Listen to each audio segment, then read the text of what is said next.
Je vais vous donner un exemple, l'abolition du cartel de la gestion de l'offre, le cartel pour le lait, le poulet et les œufs, qui fait en sorte que les Canadiens payent à peu près le double du prix pour ces produits-là si on compare à d'autres pays. Bien, lorsque j'ai commencé à parler de ça, il y avait seulement que 5-6 de la population qui était d'accord pour abolir ça. Mais normalement, un politicien traditionnel ne parlera pas de quelque chose s'il y a 5-6 d'appui, parce qu'il va se dire « je vais perdre des appuis ». Et nous, on ne regarde pas les sondages, on ne fait pas de sondages. Et on sait que c'est la meilleure politique parce qu'elle est basée sur la liberté économique. Donc, plus j'en ai parlé, maintenant, il y a à peu près 40-45 de la population qui est d'accord avec ce sujet-là d'abolir la gestion de l'offre. Donc, ce que je vous dis, on fait de la politique différemment et surtout, on n'hésite pas de prôner nos idées, même si au début, il peut y avoir peu de gens qui supportent ces idées-là. Donc, j'appelle ça un populiste intelligent. On s'adresse à l'intelligence des gens. Il faut expliquer nos plateformes. Il faut expliquer notre philosophie et c'est un beau défi, puis c'est un défi exaltant.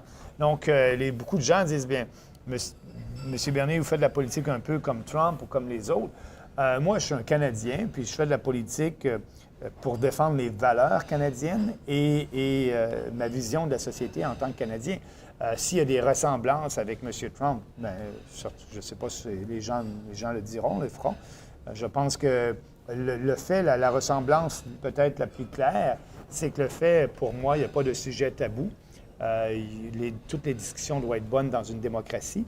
Et c'est peut-être un petit peu la même chose pour M. Trump, où il a amené des débats différents qu'il y avait avant dans la société américaine. Nous, on n'a pas de... La rectitude politique, pour nous, n'existe pas. Et il n'y a aucun sujet qui est tabou, même si un pourcentage minime de la population qui est d'accord avec une de nos prises de position.